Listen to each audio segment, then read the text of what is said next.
This video is dedicated to James Humphreys. James, thank you. Sauron the Dark Lord versus General Ferrus Rockrick, Pantlaza, and Saradoc. That is a 2-lander with no ramp and some heavy hitters in hand. Yeah, I think we can do better than that. We'll take the free mulligan. Gonna struggle on mana in a Grixis deck at the best of times. And of course, just getting to a 1-lander. Windfall is in our opening hand though. We've got a couple of draws to get into a land. That'll take us into Talisman, into the Envelope, into Solemn. Potentially empty our hand into a Windfall. Yeah, shouldn't keep this hand, but I'm going to. Alright, so time to see what we draw into on turn 1. It is a land, so have not been punished. Let's go for that Badlands into the Ozolith. Do we need to go for the Ozolith this early? Yeah, we can land the Ozolith whenever, it's just 1 mana, so we'll hold off on that for now. Not going to make use of the Ozolith for quite a while yet. Land tax for the mono white player. Alright, and a big one in Consecrated Sphinx, luckily. Already got into the land that we were so desperate for, so throw down the Talisman. Haven't seen a spell from either of our other opponents. Alright, land tax went for 3 lands there, and decided to discard a couple to hand size, so fancies his odds of not running out of lands this game. Birds of Paradise is the first spell from Pantlaza, so I'm assuming that he just drew into that. Oh, and that's not good. The General has missed a land drop by turn 2, so 6 cards in hand by turn 2. Hopefully don't see a Shame Scoop. Looks as though he did just risk a 1-lander like we did. We do not get into a land, so it is Inherited Envelope, ready for the Solemn next turn. Drew into the Bone Miser, by the way. There is some discard shenanigans, self-discard shenanigans in here. The ring tempts us. We have no one to be the ring bearer, but we do still have level 1 on the ring, even though we are not in control of a ring bearer. Another land from the mono white player, and then just decided to tap out. Did not go for a full grip of basics this time. And we'll be seeing Pantlaza fairly soon, I imagine. A Migration Path from the Dinosaur player. Alright, and the Boros player managing to get into a land. It is a Bonder's Enclave, so hopefully isn't going to struggle on colours here. You'd think he would have a 2-mana rock if he decided to keep a 1-lander. Instead it is a Battlegate Mimic. Whenever you cast a spell, if it's both red and white, this becomes a 4-2 until the end of the turn with First Strike. Alright, I'm managing to make a land ourselves here, that's really good, so go for the Solemn. And we've got a fair amount of blue in hand. There's always the chance that we can get into an Urborg as well, which will fix the blacks, so go for an island. And the Polluted Delta can be a Tricycle land. And I think we'll be aiming for the Consecrated Sphinx next turn to try and keep ourselves in lands and ramp and the like. Because it would be good to get down our commander into a Nazgul, of which we have all 9 in the deck. Alright, grabbing 3 basics with the land tax again. Good looking basics these. Oh, of course it's Seb McKinnon. The number of times I've done that, I admire a piece of artwork and then look, oh, it's Seb McKinnon. Of course it is, yeah. Not sure if Seb McKinnon has done any more artwork since the whole controversy thing that I won't drag up, but yeah, hopefully he sticks around in Magic, in the Magic art world. Discarding the basics again. Cast his commander Saradoc, so that came down with a Halfling. And as we expected, Pantlaza coming down on turn 4 it is, so 2 mana held up still. And getting into a Rhythm of the Wild. We do have counter magic in this deck, so that could be relevant. And obviously we need to be concerned about the potential haste on this as well. Glass of the Guild Pact. Multicoloured creatures get +1/+1, but still struggling on mana over here. I'm not sure why he kept a 1-lander if he didn't have any rocks or ramp or anything to play into it. Not sure how far down he mulliganed, maybe didn't want to lose any more cards. Don't think he mulliganed down that far though. Alright, and speaking of mana, we are not about to struggle with a Mana Crypt in hand. So that means that we are going for Consecrated Sphinx and the Ozolith this turn, I imagine. Because I am still paranoid about our opponents potentially blowing up all of our rocks. That's something that you have to consider when you're in Grixis. Do want to be consistently making lands, which we have not managed to do this game. Alright, so we draw at least 2 cards here. So if we get some removal, some spot removal out of our opponent's hand, and draw 2 cards with the Consecrated Sphinx, it's still worth 6 mana in my opinion, so managed to clear 2 decently sized creatures off the top. And there is a welcoming vampire for our opponent, getting into some card draw of his own. But digging 2 cards further into the deck in order to get into lands is really good. And the halfling token enters from the commander, which triggers the welcoming vampire straight away.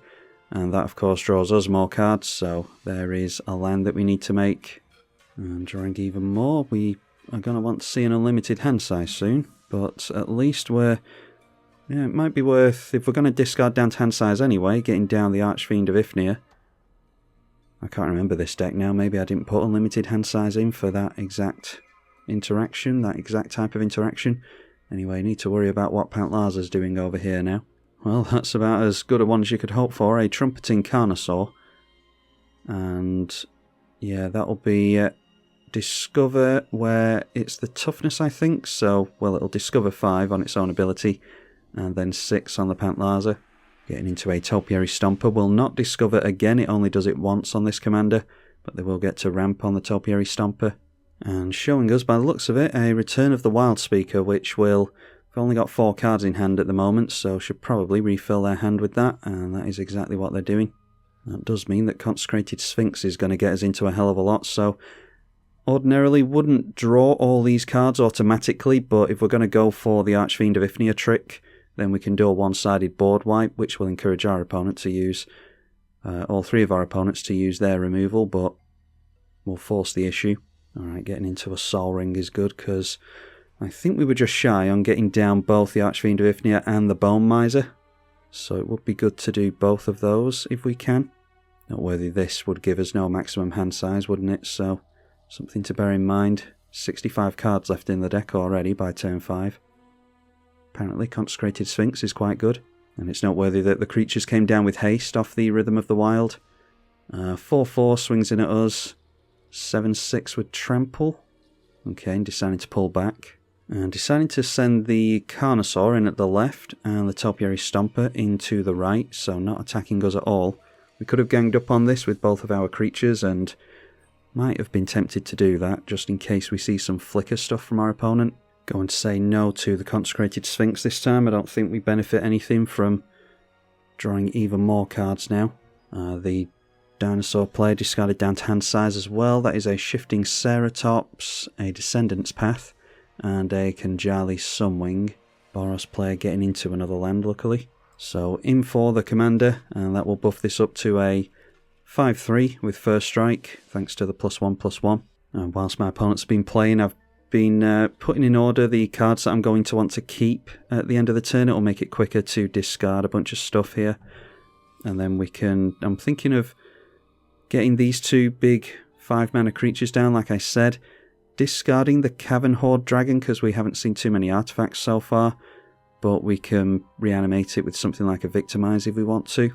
Anyway, the 5-3 goes in at the Dinosaur player. And deciding to block with the Topiary Stomper. So that will just go down to the first strike. The more dinosaurs get thrown in the bin, the better our Rise of the Dark Realms becomes, which I will be keeping. Alright, so I'll just see what we draw into here. Don't think it'll be relevant. Oh, actually, an offer you can't refuse. Probably a good idea to keep hold of. So go for... I think we're fine to do this during the first main phase. It'll dictate whether or not we decide to swing in. Get out the Sol Ring, might as well, for free. And it might be that Archfiend of Ifnir ends up eating some removal anyway, but we'll cast it here. And then unfortunately we're going to end up making a bunch of mana to this, but we're not going to be able to make use of it. But yeah, let's just go for the Bone Miser here, I think is fine. Alright, and this player deciding to scoop obviously sees what's coming. So let's just drop a basic. This player does the same thing, because, again, has seen what is coming. I mean, like I said, it might be that this player just drew a whole bunch of cards, might have removal for the Archfiend of Ifnir, but hey-ho. Alright, so I think we are safe to swing in here, because we're only facing down 1 player. Noteworthy that we haven't held up mana for an offer you can't refuse, so our opponents do have, or our one opponent now, has a means of getting through to us with a board wipe or something if needs be. And we do get through to the end step, the cleanup step here, so didn't have any spot removal anyway. We will discard all this stuff, make some mana, make some tokens, and we will end up drawing a few cards at the end here as well. So that is a whole heap of triggers on the stack. We'll put the Bone Miser on first. Obviously have 7 cards in hand, but we'll end the turn or go through to the cleanup step again with more cards in hand, so we're going to have to discard a bit more. And this is where if we had something like a Vidalcan Orrery available to us, a Leyline of Anticipation in blue, then we could play something like Rise of the Dark Realms at instant speed with all the mana that we have floating. But I don't think we have anything like that in the deck. So, God knows what this is, but it's a bunch of Archfiend of Ifnir triggers. Each is -1/-1 to our opponent's creatures. So, it's definitely going to be a one-sided board wipe.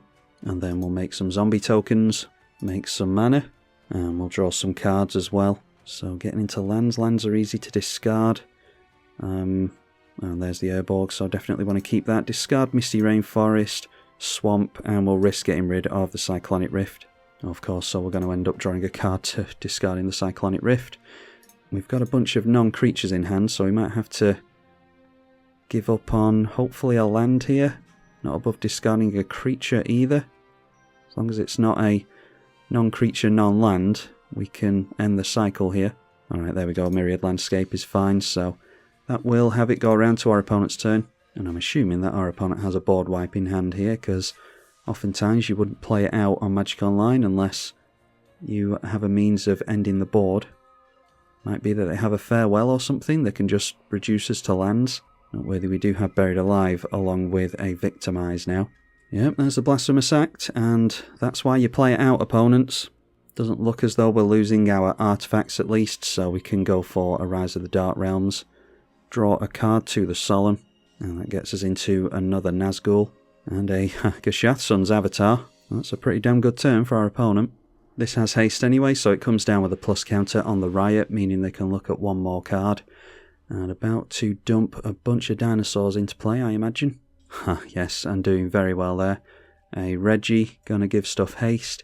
Quartzwood Crasher makes more big trampoly dinosaurs. Refill the hand with an Earthshaker Dreadmaw, an excellent, this is only a common I think, or it's an uncommon, really good one for the dinosaur decks, and a Rampaging Brontodon as well. +1/+1 until the end of the turn for each land you control, and it has trample, so we'll be wanting to deal with that as soon as we can. And there you go, that's why you play it out, that's how quickly the board can change in just one turn. And us keeping our fast mana intact is pretty huge here. As much as I don't want to discard a bunch of these cards, I think it would be wise to go for the Rise of the Dark Realms, get a bunch of creatures into play, then we can completely tap out into a Windfall. And we'll have the Archfiend of Ifnir in place, so it will greatly debuff, if not completely wipe out our opponent's board. Alright, so drawing into a mana drain, let's go Urborg, Tomb of Yawgmoth. And that obviously fixes our black mana, as we said previously. Rise of the Dark Realms first of all. Would be nice to go for something like Buried Alive, put even more great stuff in our bin, but it's probably a wise move to keep some in our deck so that we can actually draw into it, because if the board is wiped again after this Rise of the Dark Realms, I'm not sure what kind of creatures we're going to be getting into. And this does reanimate our opponent's creatures as well, so we're going to get some dinosaurs into play here. Alright, awesome. So does Topiary Stomper get any basic? Yes, it does. So 2 basics, one from the Stomper, one from the Solemn. We get ourselves a Discover 5 on the Trumpeting Carnosaur, and then we've reanimated 2 Nazguls, so we'll go up to level 3 on the ring, and hopefully be able to get our commander into play at some point here. And let's see here, we only have one creature with haste, it is the Cavern Horde Dragon. So we'll just go for the ring being tempted onto that. +1 counter on each of the Nazgul whenever we are tempted by the ring. And then we did have a second Nazgul enter, so we'll just choose the Cavern Horde Dragon again. And that'll be plus counters once again. Then the Discover 5 will resolve. And that is a Wheel of Fortune, so let's see here. Do we just hold up the 3 mana for something that we're about to draw into? Suppose we might as well go for a free Wheel of Fortune if we're looking to cast the Windfall anyway. Our opponent's got 7 cards in hand, so not too worried about it. But you can see the discard wheel shenanigans that we've got in the deck. And Bone Miser is back as well, so of course we're going to be making a bit more mana and more tokens and stuff. I had a Chasm Skulker in the bin as well, so plus counters on that. Gives us a bit of Wrath protection. And then it's same old with the Bone Miser. Draw a card for... Our opponent decides to scoop. Draw a card for non-creature, non-lands being discarded. lands being discarded is mana, and creatures gives us zombies. We do the one-sided board wipe with Archfiend of Ifnir again, so we're pretty much back where we started. Would not have drawn more cards, might have drawn a few more cards with Consecrated Sphinx, but we've only got 48 left in the library, so have to start going a bit more easy with that. But probably would have made 7 red mana with the Jeska's Will, so that we can finally get our commander down. Maybe getting into Nightscape Familiar off a couple of black mana would have been a good idea. It would have made both this and the commander cost less. But yeah, that was pretty commanding in the end. Pretty damn good considering we kept a one-lander, but we didn't see too much interaction from our opponents either. And we didn't see the commander, unfortunately, but I think it was still a fun game to show you all, so hopefully you all enjoyed it. Big thank you to the patrons for their financial support of the channel, and I will see you all in the next one, I hope. I'm tribalkai. Thank you for watching.